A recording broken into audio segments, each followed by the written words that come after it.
In this video, we will discuss trade cycles, its meaning and phases. Trade cycle क्या होते हैं, क्या इनका मीनिंग है और इनके डिफरेंट जो फेज हैं वो कौन कौन से होते हैं और उनकी क्या फीचर्स होती हैं।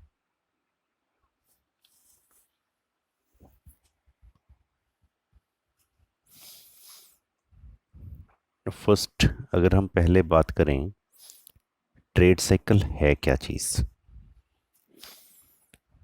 नाउ सपोज हम किसी भी कंट्री का इकॉनमी के साथ रिलेटेड अगर डेटा लिखें, एक साइड लिखें हम जनरली ईयर, जैसे मान लो 2001, 2002, 2003, 2004, 2005, 2006, 2007, 2008, 2009 एंड 2010। सपोज हमने किसी भी कंट्री का 10 ईयर्स का डाटा लिखा। पहले हमने ईयर लिखे, फिर हमने यहाँ पर मान लो लिखी इसकी जीडीपी की वैल्यू। जो भी इसकी जीडीपी की वैल्यू है, मान लो ये पहले 7% है, फिर मान लो 6.8 हो गई, फिर मान लो 6.6 हो गई, फिर सपोज 5 हो गई, फिर सपोज 4.9 हो गई, फिर सपोज 5.1 हो गई, फिर सपोज 5.3 हो गई, फिर सपोज 6.0 हो गई, फिर सपोज 6.2 हो गई, फिर सपोज 7.1 हो गई। तो हम किसी भी कंट्री की अगर ईयर वाइज इकॉनमी की ग्रोथ रेट लिखें, इसको हम कहते हैं टाइम सीरीज डेटा, क्योंकि हम एक टाइम की सीरीज बना रहे हैं और साथ में हम उसकी वैल्यू लिख रहे हैं जीडीपी की। अब यहाँ पे जीडीपी हम लिख सकते हैं, यहाँ पे हम नेशनल इनकम के बारे में लिख सकते हैं सपोज। हमने हर उस कंट्री का एनुअल डाटा लिखा। तो अब अगर हम इसको ग्राफ के ऊपर एक्सप्लेन करें, हॉरिजॉन्टली हम लगाएं टाइम, आमतौर पर ये होता है साल में, ईयर्स में हम लिखते हैं। तो जब हम ईयर में लिखते हैं तो यहाँ ज़ीरो का तो कोई मतलब नहीं है, क्योंकि जिस साल से आप स्टार्ट कर रहे हो, जैसे हम 2001 से स्टार्ट करेंगे, 2001 है 2, 3, 4, 5, 6, 7, 8, 9 एंड 10।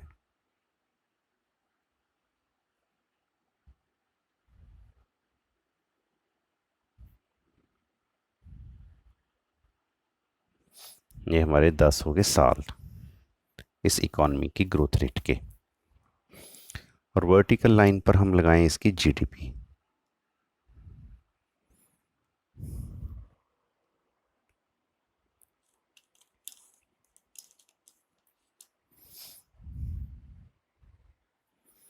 जीडीपी का जो डाटा है, ये डाटा अगर हम देखें यहाँ पर, तो मैक्सिमम वैल्यू 7.1 तक है।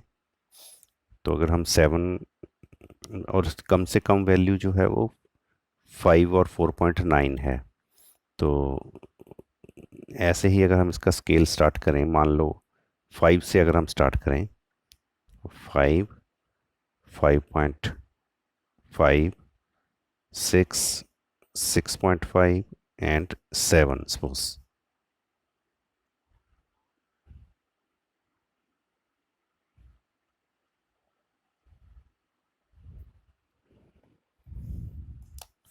ये बन गया हमारा रफ ग्राफ पेपर।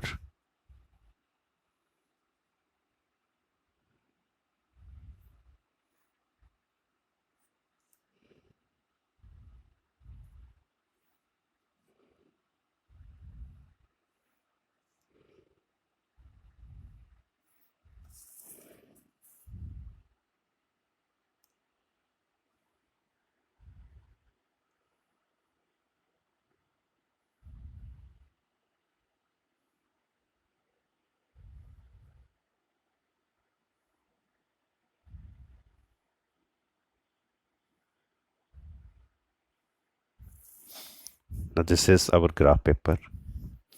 अब हम इसकी वैल्यूज़ को अगर डायग्रामेटिकली प्रेजेंट करें जीडीपी को, in first year it is 7, then 6.8,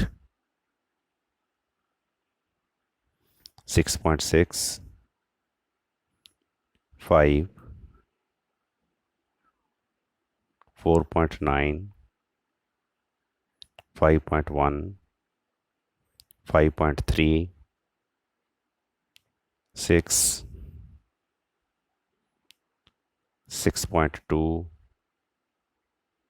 and 7.1।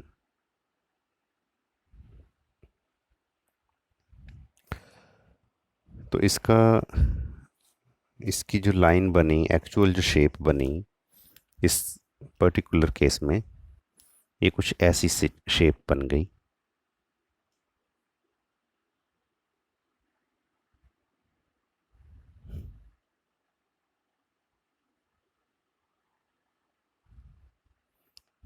ये ऐसी एक शेप बन गई।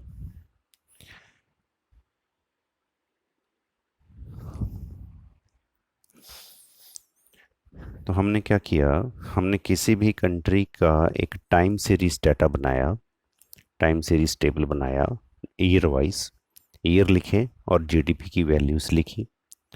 फिर हमने उसकी ये लाइन चेक करी कि ये लाइन कैसी है। तो ट्रेड साइकिल में जनरली ये जो लाइन होती है,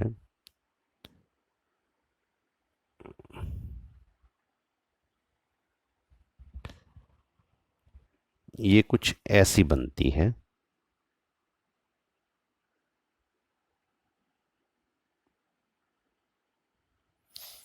जिसको कहते हैं ट्रेड साइकिल। अब वर्ट हॉरिजॉन्टली हमने लगाया है time, that is year. Vertically क्या है, वर्टिकल हम कोई भी इकोनॉमिक एक्टिविटी लगा सकते हैं। हम यहाँ पर जैसे हमने जीडीपी लगाया, हम जीडीपी लगा सकते हैं यहाँ पर, हम यहाँ पर एम्प्लॉयमेंट लगा सकते हैं, हम यहाँ पर आउटपुट लगा सकते हैं, यहाँ पर वेजेस लगा सकते हैं, प्राइसेस लगा सकते हैं, इंटरेस्ट लगा सकते हैं। तो कोई भी इकोनॉमिक वेरिएबल को हम चेक कर सकते हैं। अब जीडीपी एक ओवरऑल इकोनॉमी की पिक्चर प्रेजेंट करेगा और वेज रेट एक पर्टिकुलर सपोज एक सेक्शन के सैलरी और वेज की रिप्रेजेंट करेगा। तो हमें क्या चाहिए, किस चीज़ का हम ट्रेंड देखना चाहते हैं, वो हम यहाँ पर लगा सकते हैं।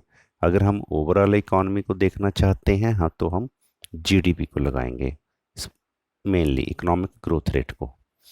तो अगर वो ग्रोथ रेट की कर्व ऐसे बनती है, इसको हम कहते हैं ट्रेड साइकिल और बिजनेस साइकिल।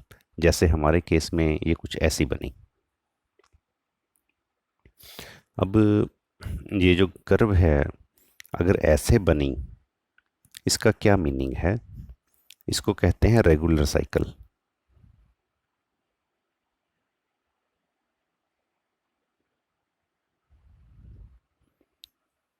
और इसके डिफरेंट टाइप्स हो सकते हैं।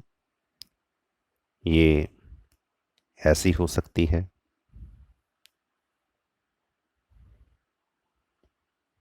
ऐसी हो सकती है,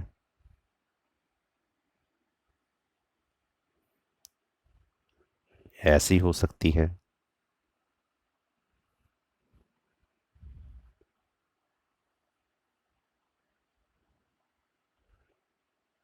ऐसी हो सकती है। तो कितने ही टाइप्स इसके हो सकते हैं। ये ज़रूरी नहीं होता कि रेगुलर ही बनेगा, ये इसकी कोई भी शेप हो सकती है। ये वाली शेप, ये वाली, ये वाली, ये वाली। अब इसमें क्या है, इसमें इसके अप डाउन ऑलमोस्ट बराबर से हैं, तो इसको हम कहते हैं रेगुलर साइकिल।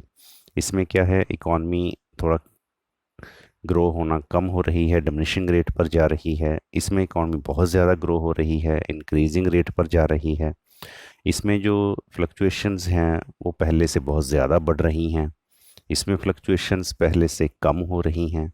तो ये कैसा बनेगा, कैसी इसकी शेप बनेगी, it depends upon this data जो हमने किसी कंट्री का चेक किया है।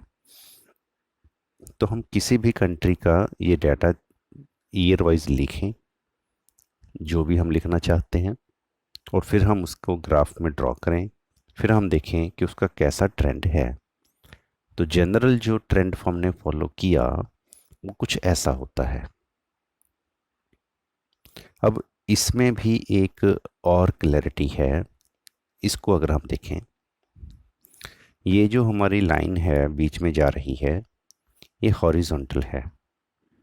हॉरिजॉन्टल लाइन का मतलब ये हुआ कि अगर हम इस जीडीपी को देखें, कभी जीडीपी डाउन हो गई, कभी अप हो गई, कभी डाउन हो गई, कभी अप हो गई, ऐसे चलता रहा, तो एवरेज जो जीडीपी निकल कर आई वो कांस्टेंट हमने देखी हर साल।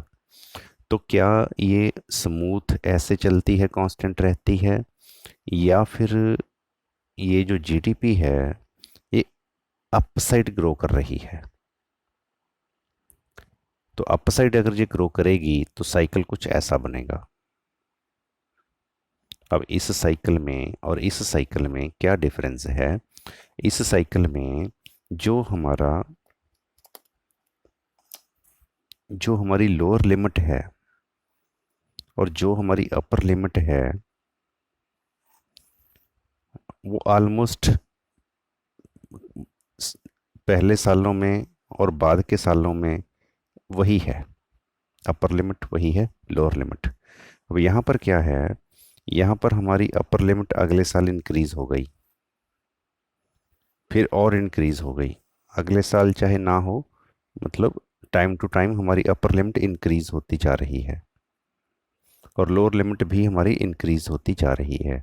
इट मीन्स इकॉनमी अप कर जा रही है, इकॉनमी ग्रो कर रही है।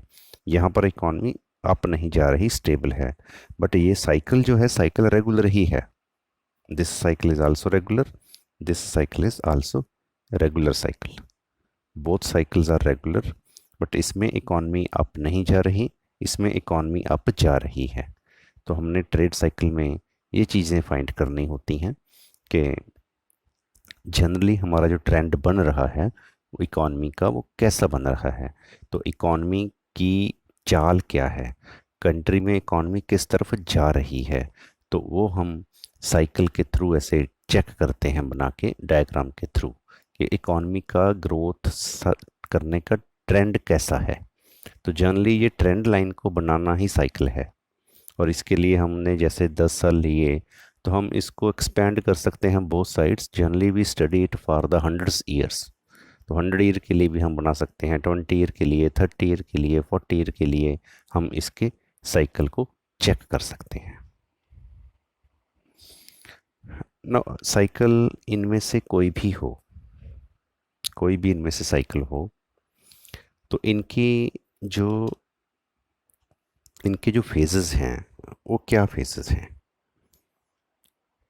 जो टॉप वाला फेज है, दिस वन, या ये वाला, या ये वाला, इसमें अगर हम देखें तो ये वाले जो टॉप वाले फेज हैं इसको कहते हैं बूम। अब बूम में क्या है, बूम बूम में एम्प्लॉयमेंट बहुत ज़्यादा है, आउटपुट बहुत ज़्यादा है, वेजेस बहुत ज़्यादा हैं लोगों के, लोग बहुत खुशहाल हैं, रिच हैं, चीज़ों की प्राइस भी बहुत ज़्यादा है, प्रोड्यूसर भी बहुत खुश हैं, इंटरेस्ट रेट बहुत हाई है, तो भी लोग लोन ले रहे हैं क्योंकि लोग अफोर्ड कर रहे हैं। और बैंक क्रेडिट बहुत ज़्यादा है, प्रोडक्शन की कॉस्ट भी ज़्यादा है क्योंकि वेज बहुत ज़्यादा हैं, बट फिर भी कोई प्रॉब्लम नहीं कि लोग पे कर रहे हैं क्योंकि लोगों के पास एम्प्लॉयमेंट भी बहुत ज़्यादा है। तो स्टॉक्स भी लार्ज क्वांटिटी में बेचे खरीदे जा रहे हैं और बड़ी अच्छी फीलिंग है इकॉनमी में, पॉजिटिवली हम चल रहे हैं, इकॉनमी पॉजिटिव साइड पर है, ऑप्टिमिज्म इकॉनमी है। तो धीरे धीरे ये जो सिचुएशन है ये कॉन्ट्रैक्ट होने लगती है, नीचे आने लगती है। तो ये था हमारा फर्स्ट फेज बूम का। तो इसको हम कहते हैं रिसेशन। ये दूसरी स्टेज है कि इकॉनमी में रिसेशन स्टार्ट हो गया। ये भी रिसेशन है, ये भी रिसेशन है, ये भी रिसेशन है। तो ये सारे रिसेशन हैं इकॉनमी में। अगर मैं इसका डिफरेंट कलर करके आपको समझाने की कोशिश करूं,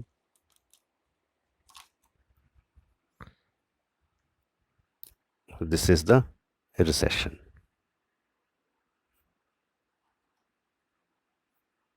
this one. Second point, recession. ये मैंने काटा नहीं है, हाईलाइट किया है।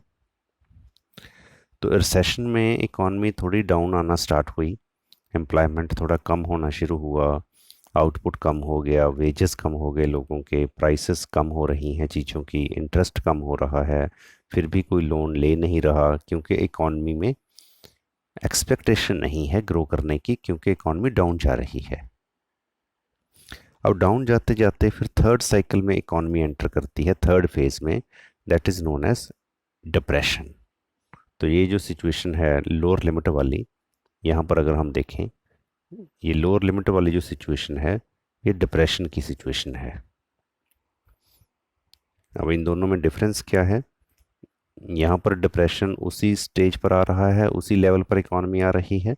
यहाँ पर डिप्रेशन में भी इकॉनमी अप है पहले से, पहले जितना डाउन नहीं गई इकॉनमी, पर इसको भी हम डिप्रेशन ही कहेंगे।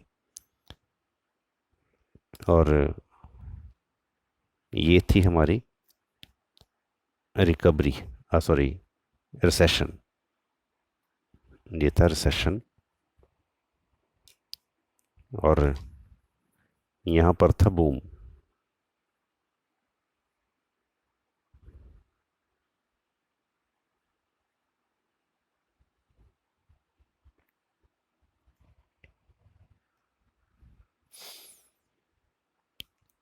अब डाउन आते आते आते आते अगर इसको सिचुएशन को ना रोका जाए तो इकॉनमी डिप्रेशन में आ सकती है, इसको हम कहते हैं डिप्रेशन। ये थर्ड फेज है इसका। तो ये भी डिप्रेशन है, ये भी डिप्रेशन है, ये भी डिप्रेशन है, ये सब डिप्रेशन वाले साइन हैं। अब डिप्रेशन में क्या है?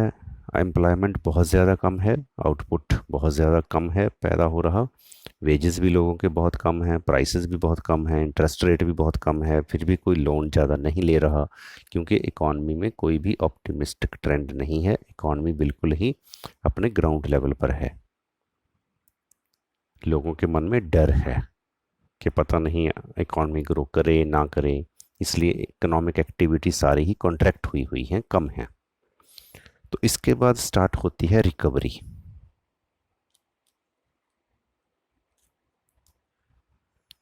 तो इसके बाद जो फोर्थ फेज चला वो है रिकवरी का, दिस वन, ये रिकवरी है।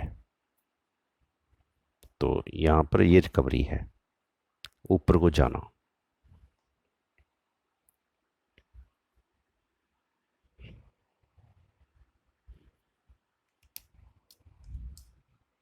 This is known as recovery. तो ये फर्स्ट था बूम, सेकंड था रिसेशन, थर्ड था डिप्रेशन, फोर्थ है रिकवरी। रिकवरी में धीरे धीरे हम जैसे डिप्रेशन से बाहर आ रहे हैं, इकॉनमी थोड़ी अप मूव कर रही है, धीरे धीरे इकॉनमी बढ़ रही है, एम्प्लॉयमेंट बढ़ रहा है, आउटपुट बढ़ रहा है, वेजेस बढ़ रहे हैं, प्राइसेस बढ़ रहे हैं, इंटरेस्ट बढ़ रहा है, इन लोन भी धीरे धीरे बढ़ रहे हैं, इकॉनमी में धीरे धीरे ऑप्टिमिस्टिक अप्रोच आ रही है। तो ये चार फेज हैं। बूम फर्स्ट, बूम से फिर रिसेशन आया, रिसेशन से फिर हम बिल्कुल डिप्रेशन में चले गए, फिर हम रिकवरी शुरू हुई, फिर बूम आएगा, फिर रिसेशन आएगा, फिर डिप्रेशन आएगा, फिर रिकवरी होगी, फिर बूम आएगा, ऐसे चलता जाएगा। और ये सालों साल इकॉनमी ऐसे चलती जाती है। ये irrespective of the nature of country, चाहे वो डेवलप हो चाहे वो अंडर डेवलप हो, ये साइकिल्स आते ही हैं। बट साइकिल की जो टाइप है वो डिफरेंट हो सकती है, साइकिल की जो ड्यूरेशन है वो डिफरेंट हो सकती है कंट्री टू कंट्री। किसी कंट्री में ये बहुत जल्दी ऊपर नीचे हो सकते हैं, किसी कंट्री में ये प्रोलॉन्ग्ड चल सकते हैं साइकिल। तो ये सारे साइकिल क्यों आते हैं, इन सारे साइकिल्स के कारण क्या हैं, और कितने लॉन्ग टाइम तक साइकिल को चलते हैं और इसको कैसे कंट्रोल किया जा सकता है, कम से कम हम फ्लक्चुएशंस आए इसको हम कैसे कंट्रोल कर सकते हैं, इसके लिए अलग अलग थ्योरीज हैं। जैसे सेम्युलसन का इसके बारे में क्या विचार है, हिक्स का क्या विचार है, कैल्डर का क्या विचार है, गुडविन का क्या विचार है, इसके लिए हमारी अलग से वीडियोस हैं। अलग अलग मॉडल्स हैं ये साइकिल्स के, ट्रेड साइकिल के, वो आप देख सकते हो। तो पर्पज़ हमारा क्या होता है, देखो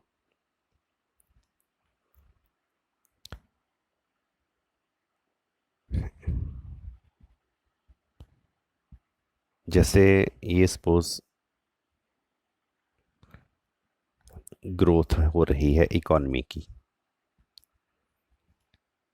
अब एक तरीका तो है कि ये ग्रोथ हो रही हो कुछ इस तरह से,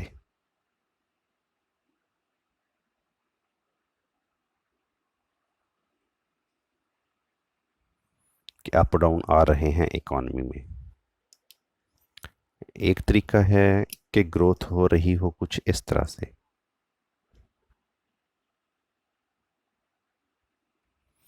तो दोनों में बहुत ज़्यादा डिफरेंस है। ये रेड वाला जो है इसमें फ्लक्चुएशंस बहुत ज़्यादा हैं, बहुत ज़्यादा फ्लक्चुएशंस हैं। आप जब इकॉनमी जाती है तो एकदम नीचे गिरती है, फिर एकदम उठती है, फिर नीचे गिरती है, तो फ्लक्चुएशंस बहुत ज़्यादा हैं। और जो ब्लू लाइन है इसमें फ्लक्चुएशंस बहुत कम हैं। और अगर आप इसका ए- ऐसे करके डिस्टेंस देखो कि कितने सालों में ये नीचे आई, कितने सालों में ऊपर गई, क्योंकि हॉरिजॉन्टली साल हैं, तो आपको रेड वाला दिखेगा कि बहुत जल्दी, बहुत कम सालों में ये नीचे आ रही है, बड़ी जल्दी ऊपर जा रही है, बड़ी जल्दी नीचे आ रही है। तो इसकी सिचुएशन जो है वो स्टेबल नहीं है, बहुत ज़्यादा अनस्टेबल है। बट अगर हम ब्लू वाले को देखें तो ब्लू वाले केस में अगर हम नीचे सालों के हिसाब से जाएं तो डाउन आने में इसको टाइम लगता है। देखो ये यहाँ से शुरू हुए दोनों, यहाँ पर आके ये डाउन आ गया, फर्स्ट वाला रेड वाला। ब्लू वाला देखें तो यहाँ पे आके डाउन आया इसके बाद में। इट मीन्स इसके साइकिल थोड़े प्रोलॉन्ग्ड हैं, इसके जल्दी जल्दी कवर हो रहे हैं, बहुत जल्दी। ये जब नीचे आ रहा है तो नीचे आने में टाइम लगता है इसको, और बहुत ज़्यादा नीचे नहीं आता, तो इसकी रिकवरी भी स्टार्ट होती है। तो बहुत ज़्यादा इसमें फ्लक्चुएशंस नहीं आ रहे। तो कैसा पैटर्न है हमारी इकॉनमी के ग्रोथ का, इसको स्टडी करना, इसको कहते हैं ट्रेड साइकिल्स। तो चार इसके फेस मैंने आपको बताया, इसका मीनिंग बताया। तो चार इसके फेस जो हैं वो हैं boom, recession, depression and recovery. और इसका मीनिंग क्या है कि किसी भी कंट्री के किसी भी वेरिएबल का, जनरली अगर ओवरऑल देखना है तो जीडीपी का, आप टाइम सीरीज डाटा बनाओ, सालों साल का डाटा लिखो, कितने ही सालों का डाटा लिख लो, और उसके बाद उसकी जीडीपी लिखो, फिर उसको आप ग्राफ के ऊपर ड्रॉ करो, फिर आप चेक करो कि उसके किस टाइप का साइकिल बन रहा है। और आप देखोगे कि स्मूथ ग्रोथ किसी भी कंट्री की नहीं है, साइक्लिकल ग्रोथ है। और ये क्यों है, क्या है, इसके बारे में अलग अलग मॉडल्स हैं, अलग अलग इकोनॉमिस्ट के व्यूज़ हैं। तो चार व्यूज़ के बारे में जो वीडियो है वो मैंने आगे बना रखी हैं, आप देख सकते हो। एक तो सैमुअल्सन का व्यू, एक है हिक्स का view,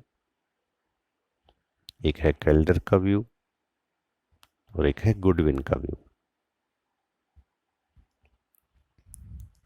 This was all about the meaning and phases of trade cycles. Thank you. Thanks for watching this video.